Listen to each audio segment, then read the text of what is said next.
A disclaimer at the start of the show: the hype level may not be suitable for all audiences. It is a Friday. We are going full steam ahead with the spring training hype train edition of the program. Welcome into another edition of the Bleav in Mets podcast. Chris Schubert, Jack McKessie here with you. We are high on vibes. We are high on hype.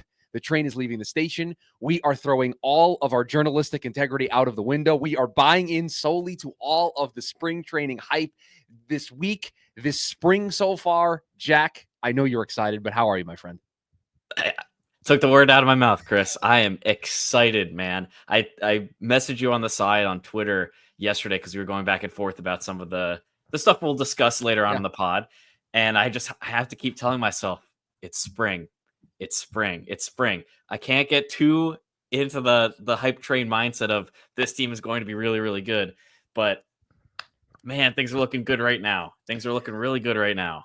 I think the best way for us to do this is to just go in the order of the way that our DMs transpired over the last couple of days. So that is what we will do here in just a second. But speaking of hype, how about BetOnline, the world's most trusted betting platform and your number one source for online betting in 2025? Whether you're a seasoned fan or a first-time bettor, BetOnline is your ultimate game day companion with the largest selection of odds on everything from the NBA and college basketball to the NHL and UFC. BetOnline continues to be your number one sports betting source. From every three-pointer to hat trick, BetOnline has you covered with odds, stats, and more for every game, every play, and every win. BetOnline, the game starts here, and we are going to start with another 3-inning outing where no runs were allowed from number 3 starter for the New York Mets, Clay Holmes.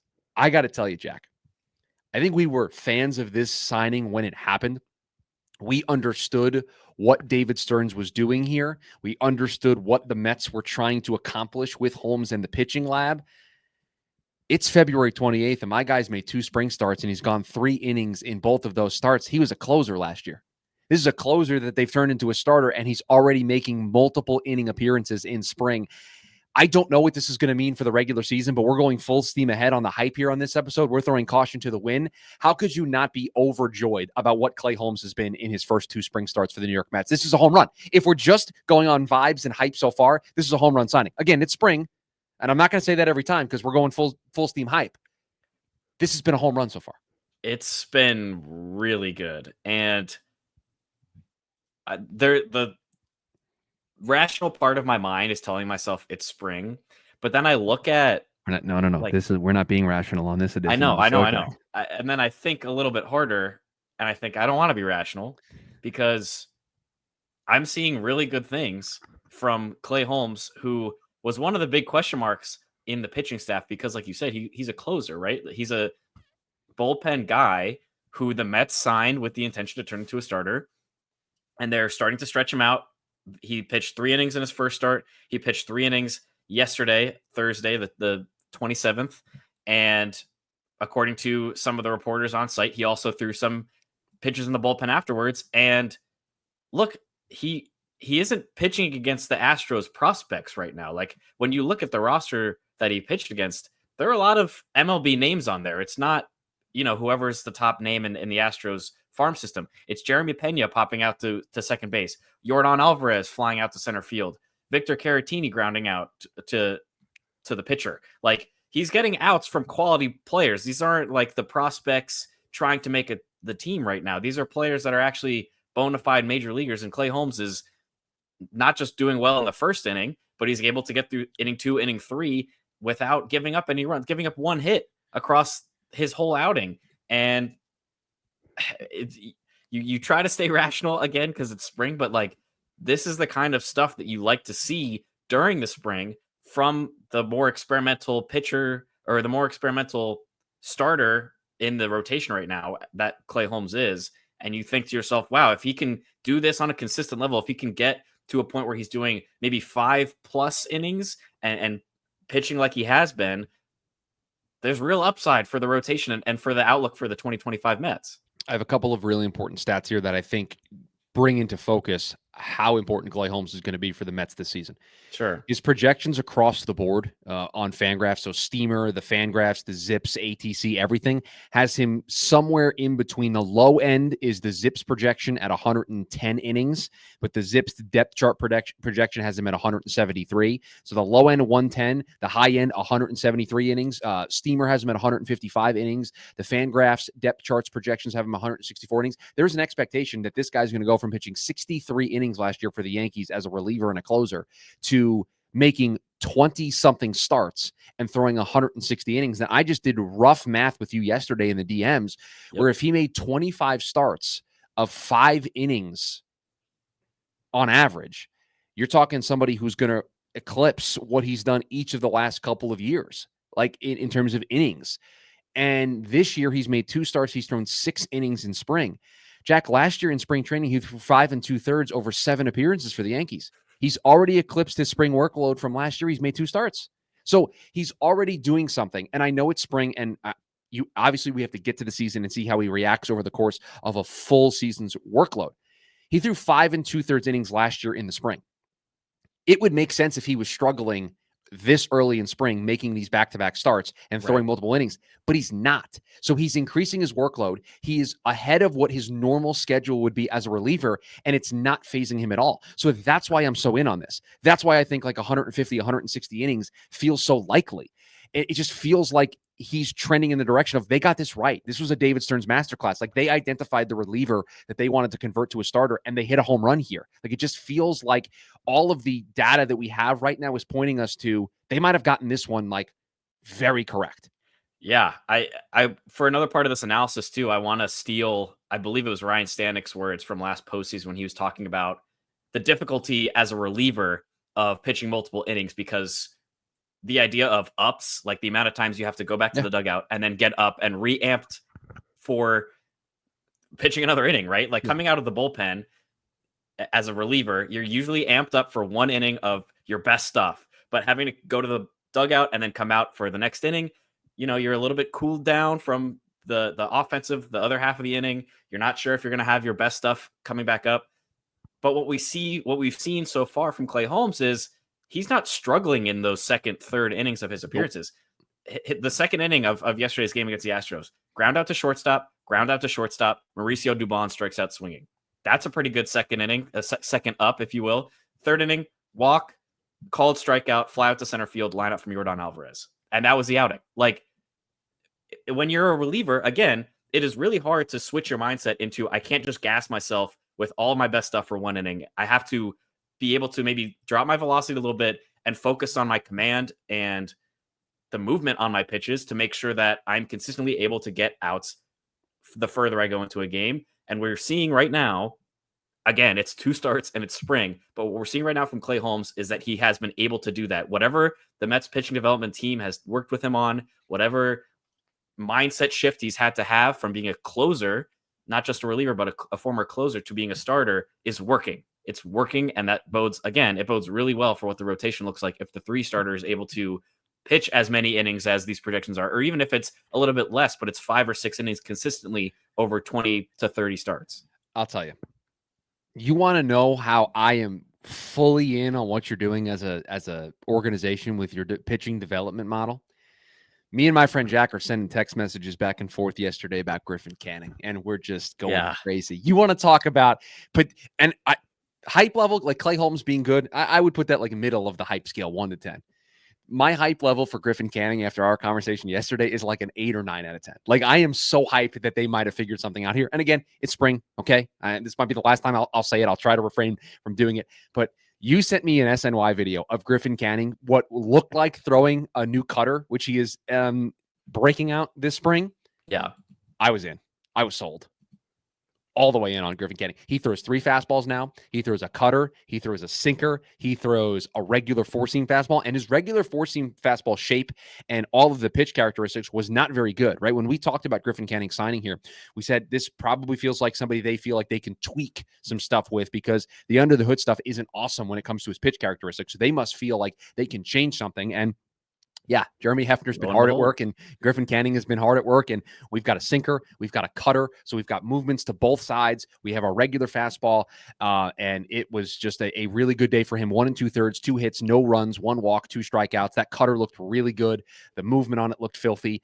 And look, Griffin Canning was a flyer by this team. They didn't spend a lot of money on him, relatively speaking, to the rest of the market, but their investment in Griffin Canning was notable because it told me that they saw something in him that they thought he could be a big league contributor. And I think you're starting to see the fruits of that labor pay off for both Griffin Canning and for the Mets. They clearly think that this guy can be a member of their rotation, or at least be their Trevor Williams, their long man that swings back and forth. And so far, early returns, I like what I've seen. Yeah, I mean, you mentioned it before, right? Like the stuff from Griffin Canning, just on a pure, stuff level, was not great. The under the hood stuff, as we like to call it, was not great coming over to the Mets. And what we said at the time was, well, we have to trust in the vision of David Stearns and Jeremy Hefner that they're going to be able to figure some kind of tweak out for either his mechanics or his arsenal, whatever, or his pitch shapes. And what they've done is they've pushed him to rely more on a sinker. Shocker. Shocking. I mean, that's if you're a first time listener, Mets pitchers, when they come to the Mets, they start throwing a sinker a little bit more. A slider and a they sweeper. didn't have one before. A sinker and a sweeper are two things that you're going to see with some of these pitchers moving forward. Right. And so Griffin Canning, what we've seen from him in a couple starts now, he's added this cutter, which he didn't throw a ton of. He threw 2 yesterday, but they both, the video I sent to Chris, if you want to go on SNY videos, it was filthy. They looked filthy. good. He got a nice swinging strikeout on it. And then his sinker has become his primary fastball. He's actually also throwing his slider at a higher rate than he's throwing his fast pitches, or about the same. According to our guy, Thomas Nestico, TJ Stats, baby. TJ Stats. The best Twitter follow, I think, right now in terms of pitching breakdowns and wanting to understand more of why pitchers are successful. Follow TJ Stats. He's been fantastic. He has no idea who either of us are. It's a cheap plug for him, but I love his work, and the graphics are awesome, and he's constantly developing new stuff. You want a one-stop shop to look for pitchers and what they've done well. TJ Stats is the Twitter account. Yeah, so I'm going to shout some of his analysis out here. Griffin Canning yesterday threw the slider 14 times, and then his sinker and his four-seam 14 combined, with the sinker being nine pitches and the four-seam being 5. So if he's adding this cutter, and he's going to probably push that use up a little bit more than just the 2 pitches he threw, and if he's going to rely heavier on the sinker, and he's got the slider and the good changeup, again, you start to envision a swingman role for Griffin Canning and the kind of success that he could have with this Mets pitching development. And again, it's spring. It's very early. The sample size is really small, but the early returns are clear, and there's a clear vision for the Mets pitching development side with some of these newcomers to the pitching staff. Yeah, and the TJ Stuff Plus for these pitches. Throw the slider and the cutter more. Those both graded out really well for Griffin in his first start. And I wonder if, and we've talked about this, that the Mets, they Bleav in his philosophy of 3 fastballs: sinker, a regular four-seam, and a cutter. They just Bleav in having all of those tools available to you in the toolbox. And they clearly are identifying pitchers that they feel that those pitch characteristics are able to be developed. Like, they feel like the mechanics maybe require a little bit of a tweak, or some of the under the hood stuff. They think, okay, we can add a cutter to this guy's arsenal, and it's going to make his fastball, which maybe is a little bit below league average, but it's going to make that better because the cutter provides more movement, and it's a different look from the similar arm slot. Tunneling all the time is something that gets talked about in pitching right now. And it just feels like, truthfully, and we're going to talk about, I think there's one more pitcher we have to talk about here today in the show. The thing that, 2, I know of one. Who's the one am I missing? Because the next guy up's my guy. There's one guy up that's your guy, and the next guy up is all of our guys. That guy's going last. Yes, that guy's everybody's guy, and it's going to further prove a point that I've talked about on the show plenty of times of where that person should be at the start of the regular season. I mean, I'm full. Again, I've told everybody, disclaimer at the top: we are delirious on today's show. We are all in on the hype. I don't care if none of it makes any sense. That is what you're getting on a Friday episode drop of this podcast. So yes, I know the 2 guys now. Yeah. I want to add to your point too about the tunneling and the arm slots and the pitching development side of things.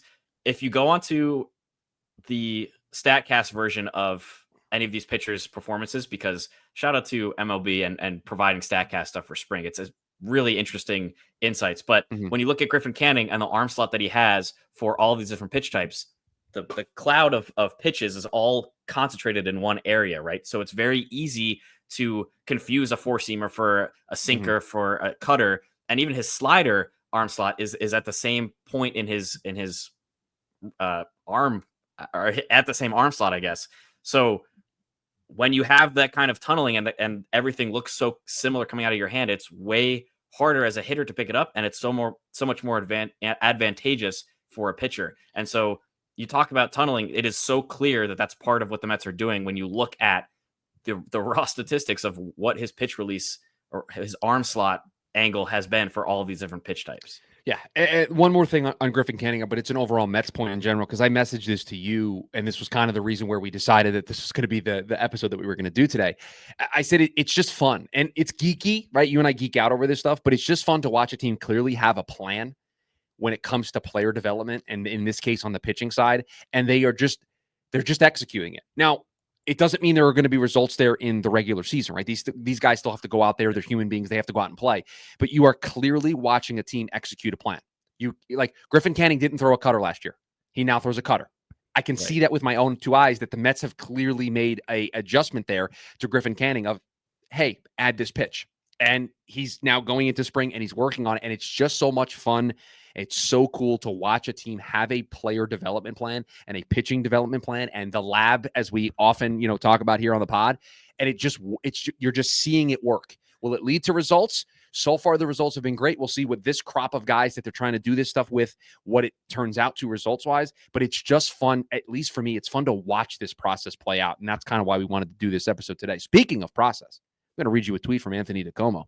Max Kranick fired 3 more shutout innings today. He's gone 5 scoreless with 4 strikeouts and no walks this spring, featuring a mid-90s fastball topping out at 97 miles per hour.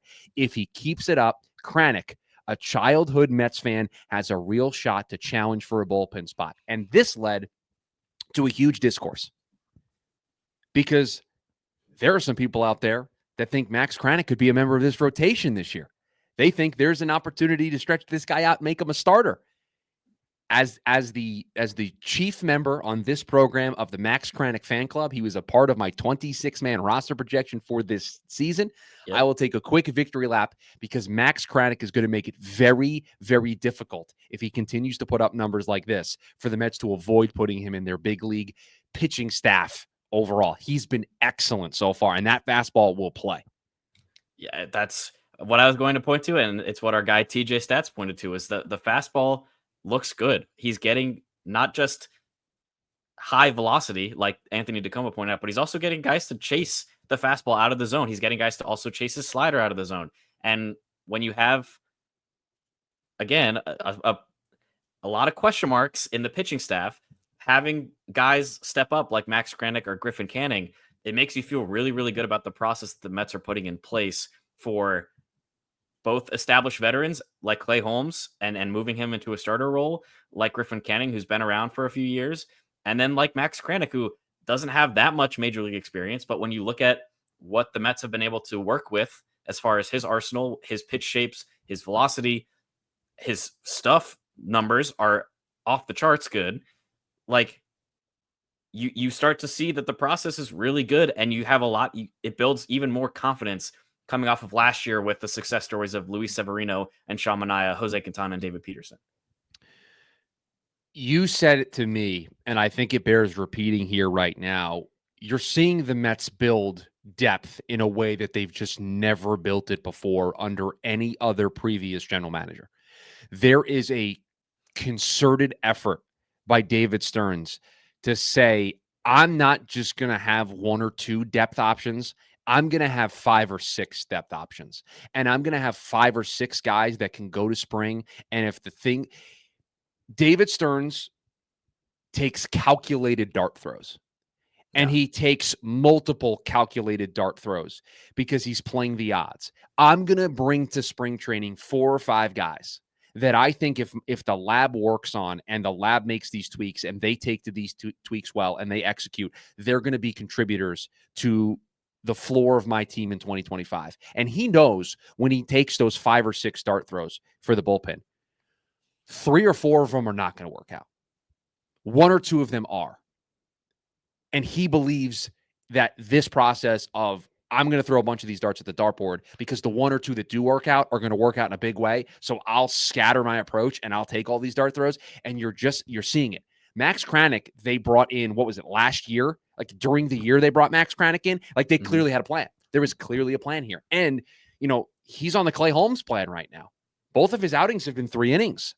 So if we're talking about Clay Holmes as a starter, they're looking at Max Kranick as a starter. And we talk about Griffin Canning as a potential Trevor Williams type. What if it's Max Kranick? What if he's the long man who pitches multiple innings? What if he is in the Jose Budo role of a multiple inning reliever, a guy that can pick up some bulk? I don't know, man. Again, we have decided on this program, we are taking logic and we are putting it to the side. We are going just full steam ahead on the hype. There's a lot to like about this Mets pitching depth right now, all across the board. And we'll end with the last guy. And it happened today. Yeah. The guy that should be the 5th or 6th man of this rotation on opening day, Brandon Sproat, 6 up, 6 down, touched 99 miles per hour with his fastball multiple times. David, what are we doing here? There's no doubt. Listen, we just waxed poetic about Griffin Canning. We just waxed poetic about Max Kranick. Brandon Sprout should be a part of this rotation, man. There's no reason with the way that he's pitching right now why he shouldn't be in consideration. Get him in there. After I sent you, we already had planned to do this episode today. This morning, when he started and he went 6 up, 6 down, I sent you the tweet. And I said, in all caps, fire up the hype episode, because I was ready. I was ready to run through a wall after what Brandon Sproat did today. It's just, so we talked already about several guys that the Mets have done a good job of developing who have already had some major league experience. The other side of that is how well can you develop your younger guys? How well can you prepare the next generation, so to speak, to perform at a high level when they reach the major leagues? And to see Brandon Sproat in his spring debut pitch the way he did against the Nationals was another vote of confidence from this that the Mets pitching development and David Stearns has earned from this podcast. Because when you have a guy like Brandon Sproat starting his first spring game and throwing 2 perfect innings, including a strikeout, you can't ask for anything better than that. Jack, he threw 6 pitches today.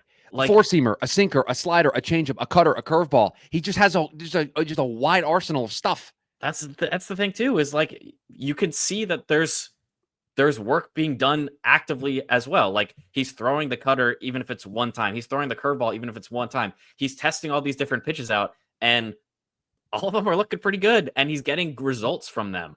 And so we're on the hype train, Chris. Yeah. Oh, yeah. It's hard not to get excited about all of the process that the Mets have built for pitching specifically right now is what we're talking about, because every outing, it seems like, is another success story of another guy that we were like, there is a clear vision here. We're not exactly sure what it is. It felt like going into last season, it was a similar thing with Luis Severino and Sean Manaea. We were like, those are kind of coin flip moves. They're, like you said, a calculated dart throw. We're not exactly sure what the Mets see here, what they're exactly going to get. But then when they have these pitchers come up in spring and they're performing the way that they are, they're getting these shutout outings, they're getting these perfect outings from young guys like Brandon Sproat. It's like, man, how do you not believe in what David Stearns and what Jeremy Hefner and Carlos Mendoza, like the whole crew in New York, is building for the future? And the vision is becoming clearer and clearer, and it's so easy to see what's next. I'm incredibly hopeful, and I think one of the reasons why I personally wanted to do this episode and shout out, and I realized that we focused on all pitchers today, but the reason why I wanted to do this is because I think I fall victim to it too. The old way of building a baseball team, and you got to spend big money on Max Fried, you got to spend big money on Corbin Burns, and David Stearns and company have made a bet. Since David Stearns has gotten here, he has made a bet. I'm not paying a 30-year-old big-time starter money. I'm not going to do it. I'm going to develop pitchers on my own. I'm going to believe in the pitching lab that this team has. And if another year goes by, if a second year goes by where Clay Holmes is awesome, Griffin Canning gives you just better than league average pitching, like he's not a negative to your team, and everything works, and Sean Manaea's adjustments that he made last year turn into him being even better this year, right? And he continues what he did in the second half as #our ace. If you go through another year where there's more hits than misses and the hits are impactful and they're notable, is 2 years enough of a sample size to where we all stop questioning this process and we stop questioning the way David Stearns is going to go about building this team? Is that a big enough sample size? Is that list going to be long enough of Max Kranichs and Griffin Cannings and Brandon Sproats and Sean Manaeas and Luis Severinos and everybody that they've brought in and they've turned into something? Is a 2-year sample size of more hits than misses, is it going to be enough to get us to be like, okay, he knows what he's doing. It's going to look weird. Everybody else in baseball is going to make fun of us, but they might not make fun of us if we start winning and we win in a big way. And I think that to me is what's so important about this is they have made a bet on a process, and I am Stearns pilled in this regard. I am fully on board with this process. Like, I think it is the right way to build a baseball team. But what helps about it is you're seeing the results and you're seeing them in spring. There were two tweets from TJ Stats today of 2 other guys in the Mets bullpen, like minor league options for during the season that we didn't even get to, who have had great days. So it's been a lot of fun to watch this spring play out. Juan Soto hit another home run today. Francisco Lindor got a hit. Brett Beatty's revenge tour is underway. Like, there has just been so much good vibes and hype around this team right now, and it just gets me so excited. I wrote down the schedule because, for those of you who don't know, I do the Locked On Mets postcast, and I'm getting ready to map out my schedule for that. And we're still going to do every series here on this pod, breaking things down. But if you want daily immediate reactions, I'll make sure to tweet that link out for everybody once I start doing those. But I was mapping out my schedule of which games I'm going to be able to do with my other commitments. And like, I just got excited. Like, I was excited of, oh, we play this team. Like, I was just getting amped, and we wanted to feed that into today's episode of just all of the hype. So Jack, a great week in Mets land. Nothing to be too upset about in Mets land. Another thing I want to shout out here is a little bit of news. Mets also signed Jose Urena, who I saw this, yes, the Rangers last year in kind of a swingman role, which makes a lot of sense as far as injuries and what the Mets rotation and pitching staff is looking like so far. You look at the numbers, a lot of blue on his StatCast page, but where you do see some red is the fastball velocity and his ground ball percentage. And when I was looking through the other StatCast pages from today's game against the Nats and yesterday's game against the Astros, one thing I noticed, and I don't know, obviously very small sample size, like a few innings at a time, the pitchers that we called out in this episode, they're not getting a lot of whiffs and they're not stacking up strikeouts. But what they are doing is getting weak contact and having balls put in play that generate outs. And when you look at a signing like Jose Urena and 84th percentile ground ball percentage, you start to kind of maybe tune into what the philosophy is for the Mets pitching staff and what they might be looking for. And that's something I'm going to keep an eye on going forward with all of these guys as they continue to work through the spring. If we get to see some more Jose Urena, what that's going to look like, because his strikeout percentage was 3rd percentile and his ground ball percentage was 84th.